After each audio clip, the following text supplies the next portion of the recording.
부모가 자녀에게 현실적으로 가장 절실하게 바라는 것은 무엇일까요? 바로 공부를 잘하는 겁니다. 즉, 다른 아이들보다 많은 지식을 갖추는 것이죠. 그래야 명문대학에 입학할 수 있고 사회 경제적으로 안정된 직업을 가질 수 있기 때문입니다. 안정된 직업을 통해 부를 쌓아 나가거나 그 사회의 경제적 기반을 발판 삼아 출세를 할 수 있습니다. 이 방법은 확실한 성공 방정식이었습니다. 지금 이 영상을 시청하고 계시는 분들도 학창시절부터 공부가 성공의 지름길이라고 배웠을 겁니다. 하지만 인공지능 시대가 도래하면서 미래 사회는 현재와 많이 달라질 가능성이 높습니다. 우리가 고소득이고 안정적이라고 평가했던 직업들이 사라질 가능성이 높아졌기 때문입니다. 몇 가지 실제 예를 들어볼까요? 미국 종합금융사인 골드만삭스는 딥러닝 기술이 탑재된 인공지능 켄쇼를 도입합니다. 켄쇼는 월스트리트에서 가장 많은 연봉을 받던 600명의 트레이더가 한 달 가까이 처리해야 하는 일을 고작 3시간 20분 만에 끝냈다고 합니다. 그것도 600명을 합한 것보다 몇 배는 일을 더 잘해서 회사에 막대한 이익을 안겨주었습니다. 그 결과 트레이더 600명 중 2명을 제외한 598명은 해고를 당하게 됩니다. 남은 2명은 인공지능의 업무를 보조할 인력으로 남겨졌습니다. 한마디로 남은 2명은 인공지능의 지시를 받는 처지로 전락한 것입니다. 뿐만 아닙니다. 우리가 최고라고 생각하는 직업, 의사는 어떨까요? 미국 최고의 방사선과 의사 4명과 미국의 인공지능 스타트업 앤리틱이 개발한 인공지능 의사가 환자들의 폐를 촬영한 CT 영상을 보고 암을 진단했는데요. 인간 의사들은 평균 7%의 오진을 했습니다. 즉 100건 중 7건은 폐암 진단을 놓쳤습니다. 반면 인공지능 의사의 실수는 단 한 건도 없었습니다. 또 인공지능 의사는 인간 의사보다 1만 배나 빠른 영상 판독 능력을 보여주었습니다. 이번 사례는 구글의 이야기입니다. 구글의 딥마인드가 개발한 인공지능 안과 의사는 세계에서 가장 오래된 안과 병원이자 세계 최고 안과 병원인 영국 무어필지 안과 병원 전문의들을 고작 1년 6개월 만에 뛰어넘었습니다. 과학저널 네이처 메디신에 따르면 인공지능 안과 의사의 진단 정확도는 94.5%였으며 안과 전문의는 75.3%에서 93.5%의 진단 정확도를 보였다고 합니다. 마지막으로 인공지능 약사의 이야기인데요. 미국 캘리포니아의 한 병원에서는 약물 2.25cc를 22.5cc로 잘못 처방하여 큰 의료사고가 발생할 뻔했습니다. 병원 측은 사고 재발 방지를 위해 인공지능 약사를 도입했고 그 뒤 6년 동안 40만 건 넘는 처방약을 제조했지만 단 한 건의 실수도 없었다고 합니다. 인간 약사는 평균적으로 100건 제조할 때 약 1.7건을 잘못 제조한다는 연구 결과가 있는데요. 만약 인간 약사가 40만 건을 조제했다면 6,800건의 조제 실수가 있었을 겁니다. 또 인공지능 약사는 인간 약사에 비해 100% 위생을 자랑했다는 장점도 있습니다. 선진국에서 인공지능이 산업에 본격 도입되면서 인간의 일자리가 줄어들고 있다는 뉴스를 심심치 않게 듣습니다. 우리가 최고의 직업이라고 이야기하는 의사, 약사들도 인공지능으로 상당 부분 대체될 전망입니다. 요즘 우리 주변에서도 인공지능이 인간을 대체하는 모습을 많이 봅니다. 커피를 만들거나 치킨을 튀겨주는 로봇, 점원을 대신한 키오스크와 서빙 로봇이 대표적이죠. 이런 급변하고 있는 사회에서 우리는 어떻게 대응해야 할까요? 그리고 자녀에게는 과거처럼 절대 지식량을 늘릴 수 있는 선수학습을 시켜야 할까요? 확실한 건 지금의 교육 방식으로는 인공지능 시대에 살아남기 어렵다는 것입니다. 또 인공지능 시대가 본격 도래하면 어떤 직업이 유망할지, 어떤 직업이 사라질지도 예측하기 어렵습니다. 과거처럼 나는 커서 교사가 되어야지, 공무원이 되어야지, 의사 약사가 되어야지처럼 특정 직업을 타겟으로 세상살이를 준비하는 것은 리스크가 큰 전략이 될 수도 있다는 것입니다. 그렇다면 인공지능 시대 우리는 어떤 사람이 되어야 할까요? 인공지능 시대, 인공지능에 대체될 수 없는 인간 본연의 절대 능력을 가지고 있다면 우리는 희소한 가치와 경쟁력을 가지게 되고 훨씬 더 많은 소득을 올릴 수밖에 없을 겁니다. 그렇다면 인공지능이 가지지 못하는 능력은 무엇일까요? 본론으로 들어가 보도록 하겠습니다. 구독, 좋아요는 영상 제작에 큰 힘이 됩니다.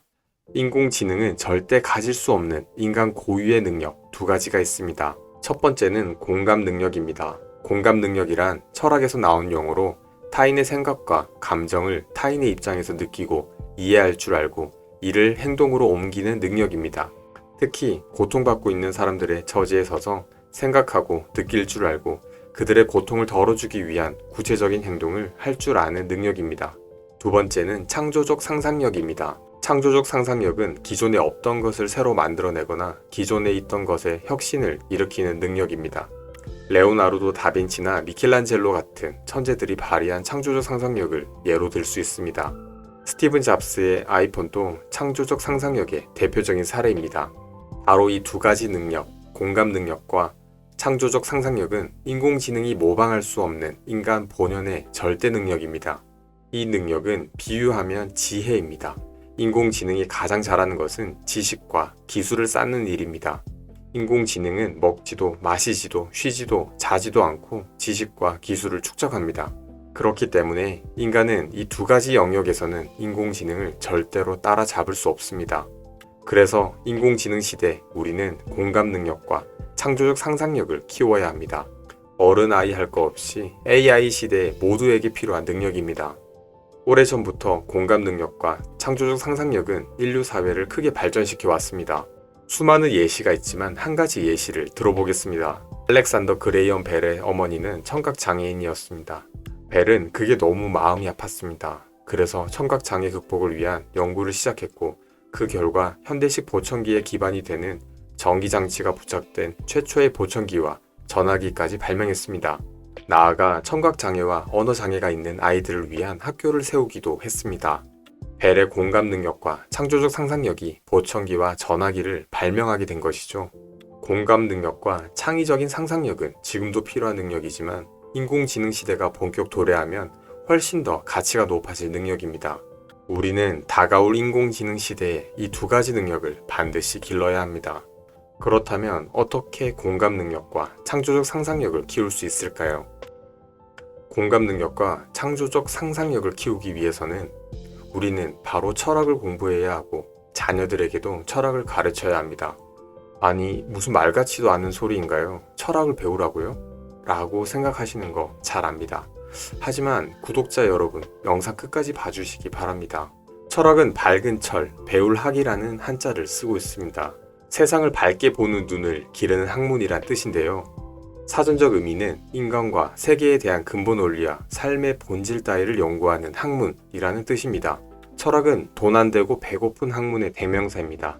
하지만 인공지능 시대에서는 철학적 사고를 하지 못하면 돈 없고 배고프게 살아야 될지도 모릅니다. 페이팔의 공동 창업자 피터 틸은 실리콘밸리에서 스티븐 잡스와 일론 머스크를 뛰어넘는 미래 설계자라고 불리는 사람입니다. 그에게 인공지능 시대에 우리는 무엇을 준비해야 하는가? 라는 질문에 그는 오직 철학이라고 답을 했습니다. 실제로 그는 자신의 인공지능 빅데이터 기업 펠런티어의 철학자를 CEO로 앉히기도 했습니다. 월스트리트의 전설적인 투자자 빌 밀러는 존스 홉킨스 대학교 철학과에 875억 원을 기부했습니다. 왜 하필 철학가냐고 묻는 사람들의 질문에 가장 성공적인 투자는 투자자가 철학적 탐구와 통찰을 통해 새롭게 변화하는 세상의 구조와 현실을 이해할 때 가능하다고 믿기 때문이다 라고 답하기도 했습니다. 스마트폰 시대를 이끌었던 스티븐 잡스도 철학가 출신이었습니다. 잡스의 시대 공감 능력과 상상력은 철학적 사고에서 나왔고 그 결과 우리가 잘 아는 애플이라는 위대한 기업이 탄생했습니다. 실리콘밸리의 기업가들은 모두 철학을 공부하고 자신의 업계에 철학을 접목시키고 있습니다. 특히 인공지능 관련 기업 경영자일수록 치열하게 철학을 공부하고 있습니다. 그렇다면 철학이 왜 중요할까요? 철학은 인간 고유의 능력인 공감 능력과 창조적 상상력을 일깨우는 최고의 도구이기 때문입니다.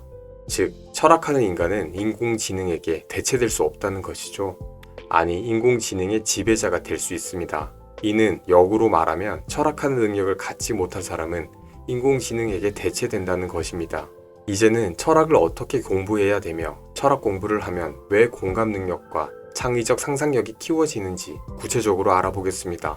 철학 공부를 말씀드리면 철학책 읽으면 되는 거 아니냐 라고들 많이 말씀하시는데요.